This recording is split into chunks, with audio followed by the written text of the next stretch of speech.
आप सभी का इंग्लिश डिटेक्टिव यूट्यूब चैनल पर स्वागत है।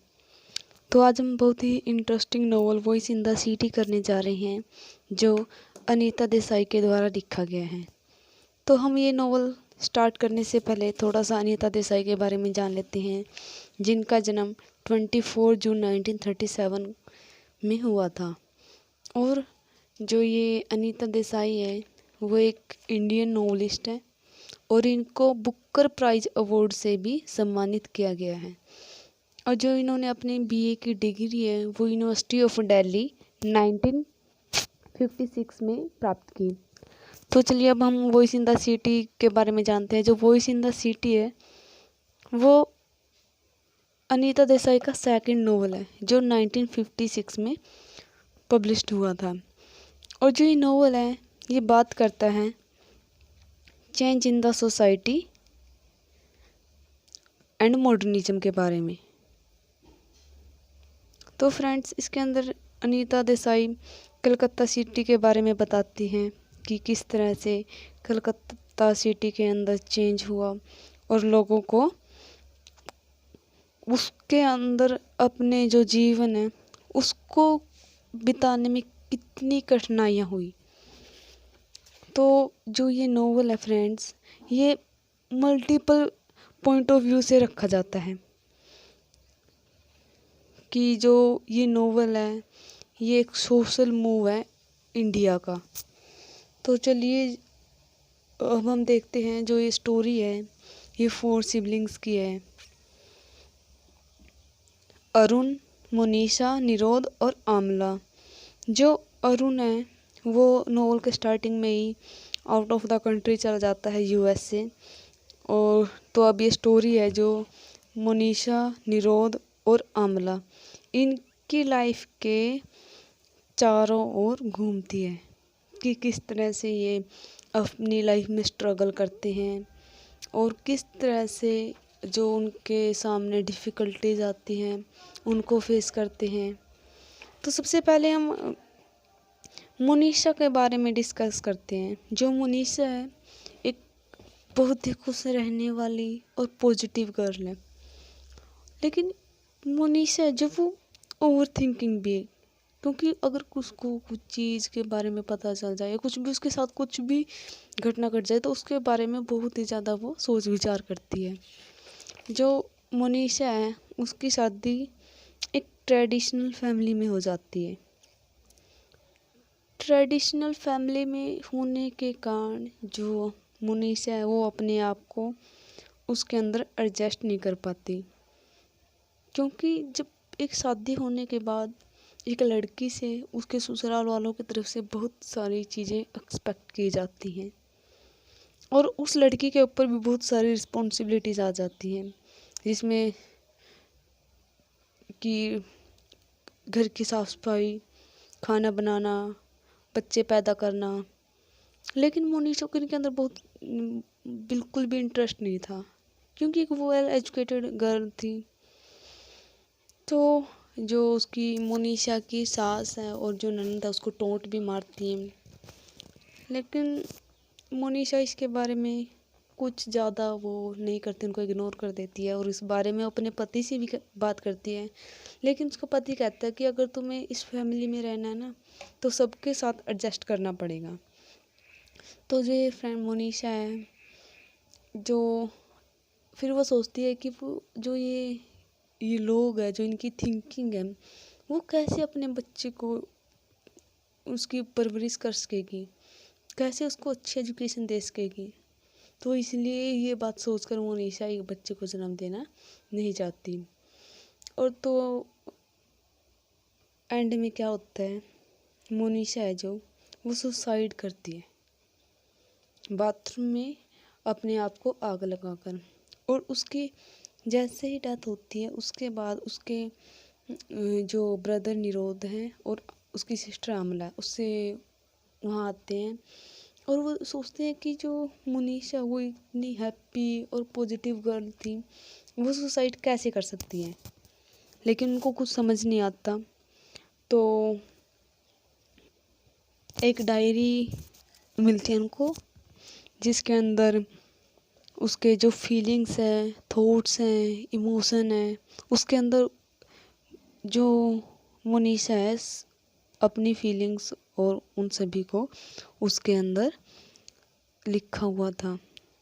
तो अगला करैक्टर आता है निरोध का। निरोध है वो यंगर ब्रदर है आमला का और मोनिशा का, जो अपने आप को कलकत्ता सिटी में एडजस्ट करना चाहता है। लेकिन जो कलकत्ता में वो एक न्यूज़पेपर के जॉब करता था, लेकिन उसको जल्द ही उसको छोड़ देता है।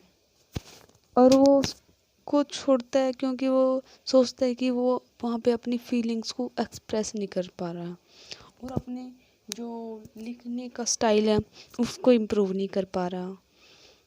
तो निरोध है वो बहुत से बिजनेस स्टार्ट कर, लेकिन उसको उनमें सफलता नहीं मिलती।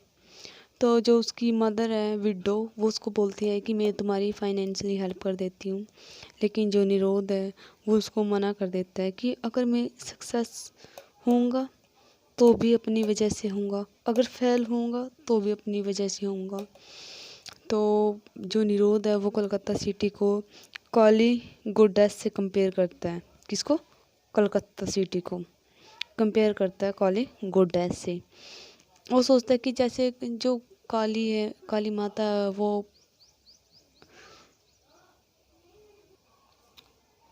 तो निरोध एक रात सपना देखता है जिसमें वो काली गोडेस को अपनी माता के साथ कंपेयर करता है। तो नेक्स्ट मॉर्निंग जो निरोध है वो अपनी माँ के पास जाता है और उनसे माफ़ी मांगता है कि जो भी उसने उसको बोला, उसके साथ जैसा ट्रीट किया उसके लिए उसे माफ़ कर दे। तो वही फ्रेंड्स, जो ये निरोध है वो धर्मा से मिलता है, जो एक पेंटर है।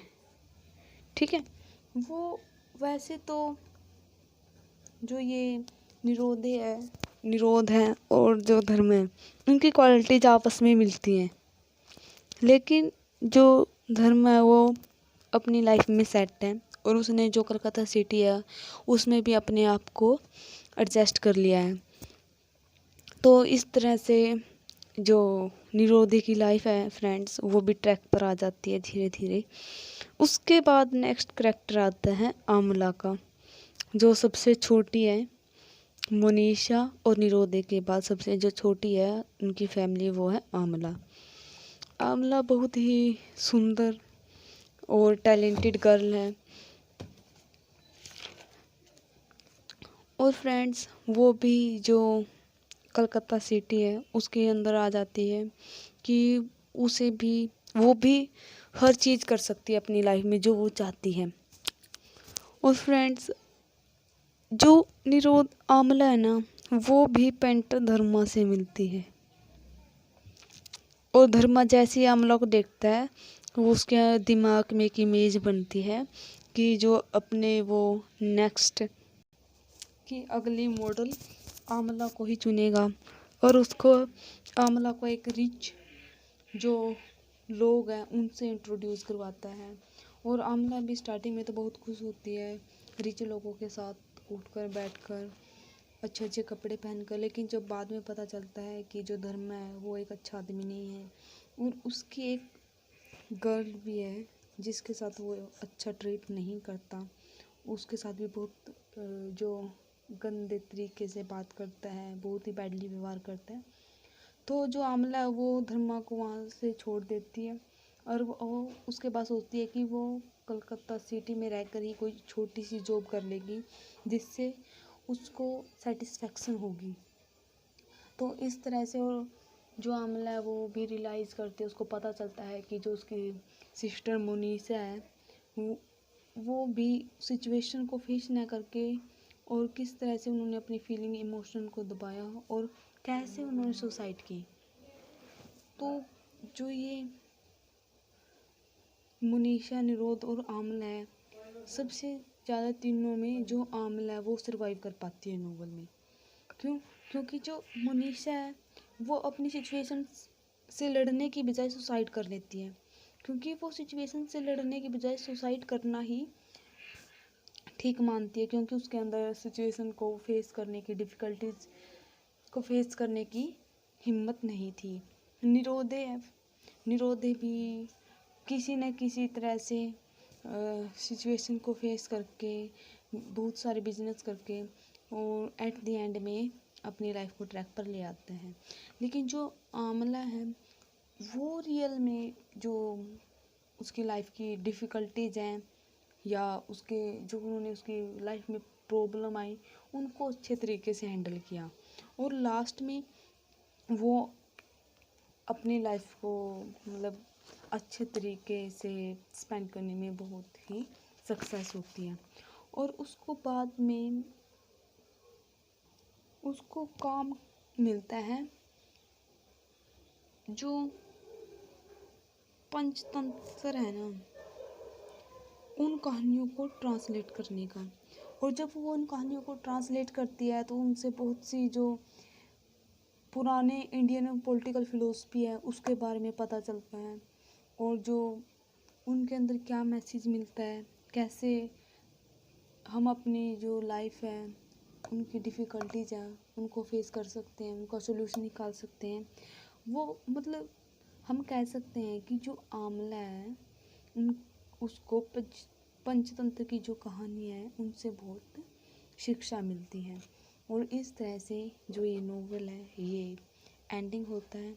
अगर आपको ये वीडियो पसंद आई है तो वीडियो को लाइक और चैनल को सब्सक्राइब करना ना भूलें, ताकि आगे भी हम आपके लिए नई नई बहुत ही रोमांटिक और इंटरेस्टिंग स्टोरी लेकर आते रहें। Thank you.